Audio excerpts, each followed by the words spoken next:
Salut à tout enfant de Dieu, salut à tous ceux qui nous suivent et c'est votre serviteur, le pasteur Franck Borgé Tamongo. J'aimerais ensemble avec vous aujourd'hui étudier un peu euh, un sujet qui a trait avec l'histoire de la tribu de Dan ainsi que de la tribu d'Éphraïm. Et le terme de notre étude se trouve dans Ecclésiaste 7. Ecclésiaste 7 au verset 14, la Bible dit: Au jour du bonheur, sois heureux et au jour du malheur, réfléchis. Réfléchis, effectivement, c'est une réflexion que nous voulons mener aujourd'hui sur ces deux tribus. Et cette réflexion va nous amener aussi à comprendre ce qui est entre ce sujet et nous aujourd'hui. Déjà, euh, vous savez que le nom Israël sort donc de cette histoire de Jacob avec Dieu dans Genèse 32 au verset 28, on dira, il dit encore, ton nom ne sera plus Jacob, mais tu seras appelé Israël, car tu as lutté avec Dieu et avec des hommes et tu as été vainqueur. Et lorsque nous lisons donc dans Apocalypse 7 au verset 4, Apocalypse 7 au verset 4, la Bible déclare: Et j'entendis le nombre de ceux qui avaient été marqués du sceau, 144 000 de toutes les tribus des fils d'Israël.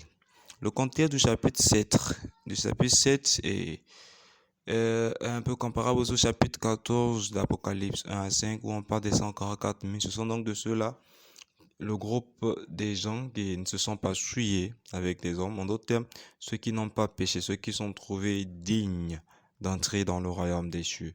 Et donc ce chiffre 144 aussi est tout à fait symbolique. Vous allez voir que donc 144 sera donc ensuite de certains chiffres qui dans la Bible ont une signification. Déjà 144, pour ceux qui ont été à l'école, ils savent que 144 c'est 12 fois 12. Et déjà 12 lui-même, c'est en fait 3 fois 4. Et 12 fois 12 dans la Bible, lorsque vous lirez les chiffres de la Bible, vous allez comprendre que l'association de 12, deux fois, c'est donc l'excellence. Et 1000 traduit une multitude. 12 aussi, donc, c'est le peuple de Dieu. Le peuple de Dieu, le peuple choisi par Dieu. Et 3 est souvent synonyme à cette réalité du Dieu le Père, le Fils et le Saint-Esprit, à cette réalité de la Trinité, à cette réalité donc de ce qui est euh, euh, divin. Et 4, c'est synonyme de la terre. Donc vous voyez que les 144 000, en d'autres termes, c'est juste que l'association d'un peuple qui s'est tissé avec son Dieu jusqu'à la fin et qui a gardé les normes, ce que leur Dieu leur a donné. D'où l'association de 3 fois 4 qui nous donne 12 et 12 au carré qui est l'excellence de ce peuple-là. Je vais parmi qui est donc une multitude.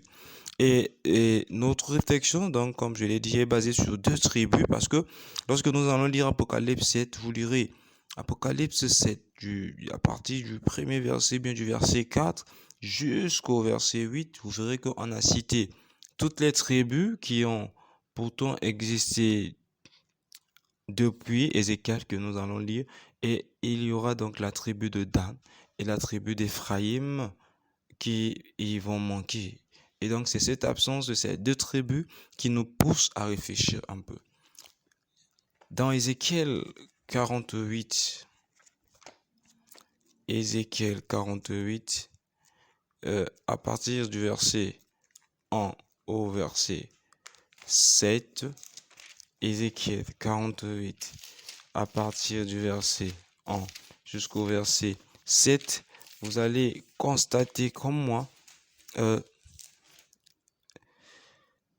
l'absence de la tribu de Dan et la tribu d'Éphraïm dans Apocalypse. Alors que dans Ézéchiel, qu'est-ce qui est écrit? Voici les noms des tribus, depuis l'extrémité septentrionale, le long du chemin de Elton à Hamath, Asa et Non, la frontière de Damas, au nord vers Hamath, de l'Orient à l'Occident. Dan, une tribu. Sur la limite de Dan, de l'Orient à l'Occident, Aser, une tribu. Sur la limite d'Aser, de l'Orient à l'Occident, Nephtali, une tribu. Sur la limite de Nephtali, de l'Orient à l'Occident, Manassé, une tribu. sur la limite de Manassé de l'Orient à l'Occident, Ephraïm, une tribu. Et donc, lorsque vous lirez Ézéchiel 48, 1 à 7, vous allez voir donc la présence de ces deux tribus quand on a cité toutes les tribus, alors que dans Apocalypse 7, et nous constatons donc l'absence de ces deux tribus. Qu'est-ce qui s'est passé en fait? Remontez un peu l'histoire. Dans Genèse 49, du verset 17 au verset 18. Genèse 49, du verset 17 au verset 18. La Bible déclare: Dan sera un serpent sur le chemin, une vipère sur le sentier, mordant les talons du cheval pour que le cavalier tombe à la renverse. Déjà au verset 17, nous voyons un peu la sentence qui était sur Dan. On a donc prédit de Dan qui sera un serpent sur le chemin, une vipère sur le sentier, mordant les talons du cheval pour que le cavalier tombe à la renverse. Mais en fait, qu'est-ce que cela sous-entend, cette malédiction? Comment est-ce que Dan citait bien avant d'Ézéchiel et puis on ne le retrouve pas dans l'Apocalypse? Qu'est-ce que la tribu de Dan a réellement fait? 2 Rois 10. 2 Rois 10. 2 Rois 10, le verset 28, le verset 29. Jéhu extermina Baal du milieu d'Israël, mais il ne se détourna point des péchés de Jéroboam, fils de Nébat, qui avait fait pécher Israël. Il n'abandonna point les veaux d'or qui étaient à Béthel et à Dan. Le problème de Dan, c'est que à Dan, il y avait donc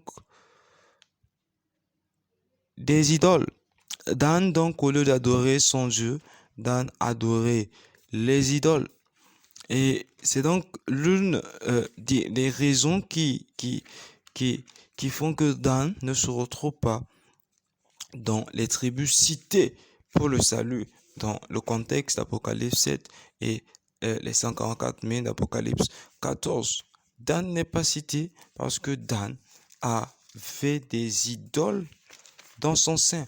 Et lorsque nous lirons même encore dans le livre de Amos, lorsque nous lirons encore dans le livre de Amos, Amos au chapitre 8, le verset 14, la Bible dira: ils jurent par le péché de Samarie, ils disent: vive ton Dieu Dan, vive la voix de Beersheba, mais ils tomberont et ne se relèveront plus. Et donc, le problème de Dan, c'est que Dan a conservé les idoles. Dan a préservé les idoles. Dan n'a pas voulu croire à son Dieu, mais Dan a préservé les idoles dans son sein. Voyons voir donc Ephraïm. Ephraïm dans Genèse au chapitre 48. Ephraïm dans Genèse au chapitre 48. Le verset 5, puis le verset 14. Genèse au chapitre 48, verset 5. Maintenant, les deux fils qui te sont nés au pays d'Égypte, avant mon arrivée vers toi en Égypte, seront à moi. Ephraïm et Manassé seront à moi, comme Ruben et Simeon. Vous voyez donc ici, c'est Jacob qui dit donc à Joseph, son fils, Joseph qui a eu donc à avoir deux fils en Égypte. Et ses fils sont donc Ephraïm et Manassé. Et si donc vous allez voir que ce qui va se passer en fait. Dans Genèse 48, le verset 14, qu'est-ce qui se passe? Quelque chose d'étrange. Israël étendit sa main droite et la posa sur la tête d'Ephraïm, qui était le plus jeune pourtant, et il posa sa main gauche sur la tête de Manassé. Ce fut avec intention qu'il posa ses mains, ainsi car Manassé était le premier-né. Donc, au chapitre 14 de Genèse 48, vous voyez là Israël ou Jacob, donc le père de Joseph, qui plaça sa main droite sur le plus petit qui était Ephraïm, parce qu'à cette époque, en fait, lorsqu'on bénissait, on voyait aussi l'ordre dans la famille, qui était le plus âgé, qui était le moins âgé. Donc le plus âgé, c'est donc qu'on devait bénir, le plus âgé devait donc hériter de la main droite du bénisseur, et puis le moins âgé, la main gauche. Mais ici, Israël ou Jacob fait l'inverse. Il bénit donc le petit frère par la main droite et le grand frère par la main gauche, et il dit qu'il a fait cela avec intention. Donc il voulait en fait, c'était donc synonyme de bénédiction réservée aux premiers qu'on ferait aux petits. Mais le gros problème, c'est que donc Éphraïm a été béni dès le départ. Contrairement à Dan, on avait déjà prédit des mauvaises choses sur lui, mais Éphraïm a été béni dès le départ. Et vous lirez dans Osée 11, du verset 3 au verset 4. Dans Osée 11, du verset 3 au verset 4, où Dieu donc va se révéler comme un guide pour Éphraïm. Dieu dira que j'étais un guide. On peut lire Osée 11, du verset 3 au verset 4. C'est moi qui guidais les pas d'Éphraïm, le soutenant par ses bras. Ils n'ont pas vu que je les guérissais. Je les tirais avec des liens d'humanité, avec des cordages d'amour. Je fus pour eux comme celui qui aurait relâché le joug près de leur bouche, et je leur présentais de la nourriture. Donc Dieu, dans Osée 11, on voit qu'il se présente comme un Dieu qui guidait les pas d'Éphraïm. Un Dieu pourtant qui était toujours au devant des situations d'Éphraïm. Vous savez, Éphraïm donc était béni, on a lu dans Genèse. Et donc, vous voyez dans Osée 12, le problème commence à venir. Osée 12, 8 à 9, on dit, Éphraïm est un marchand qui a dans sa main des balances fausses, il aime à tromper. Et Éphraïm dit, à la vérité, je me suis enrichi, j'ai acquis de la fortune, mais c'est entièrement le produit de mon travail. On ne trouvera chez moi aucune iniquité, rien qui soit un crime. C'est Éphraïm donc ici qui commence à se taper la poitrine, à se dire, ok, voilà, j'ai acquis de la fortune, voilà que j'ai entièrement le produit de mon travail. On ne trouvera chez moi aucune iniquité. Et les paroles d'Éphraïm nous fait penser aux paroles d'Apocalypse au chapitre 3, au verset 17. Apocalypse au chapitre 3, le verset 17. Où le contexte de l'église de Laodicée, vous savez que les chapitres 2, 1, 2, 3 nous relatent dans l'histoire les âges de l'église, l'âge de l'église. Et donc, chapitre 3, verset 17, il s'agit donc de l'église de Laodicée. Écoutez un peu ces mots. Parce que tu dis, je suis riche, je me suis enrichi et je n'ai besoin de rien. Et parce que tu ne sais pas que tu es malheureux, misérable, pauvre, aveugle et nu. Et donc, l'église de notre temps également se tape la poitrine et se dit être riche et se dit être enrichi. Mais le gros problème, une fois de plus, avec Éphraïm, c'est qu'il commençait à se taper la poitrine, peut-être à cause de sa bénédiction. Il était béni pourtant, mais il commençait à penser que tout ce qu'il avait n'était que l'œuvre de ses mains. Alors dans Osée 4, au verset 7, on dit, ils se repaissent des péchés de mon peuple, ils sont avides de ses iniquités. Et au verset 17, donc, vous allez voir, le vrai problème, c'est que Éphraïm était attaché aux idoles. Et donc, Osée 4, verset 17, la Bible dira, Éphraïm est attaché aux idoles, laisse-le. Le gros problème pour l'église de notre temps, c'est que nous sommes attachés aux idoles. On préfère la volonté de l'homme que la volonté de Dieu. Nous avons remplacé la volonté de Dieu par la volonté de l'homme. Nous avons remplacé les paroles de Dieu par les paroles des hommes. Nous avons remplacé notre guide qui est Dieu et nous prenons pour guide un être humain. Nous avons remplacé ce que Dieu nous a donné dans les Saintes Écritures et pour nos traditions. Et pourtant, nous avons été bénis par Dieu. Et pourtant, l'amour de Dieu s'est manifesté en l'amour de Jésus-Christ. Et pourtant, il veut tous nous sauver.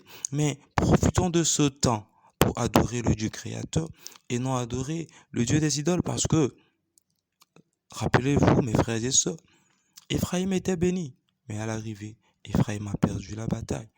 Vous pouvez être béni aujourd'hui. Utilisez bien votre bénédiction pour arriver jusqu'au bout avec Dieu. Que Dieu nous bénisse tous, au nom de Jésus-Christ. Amen.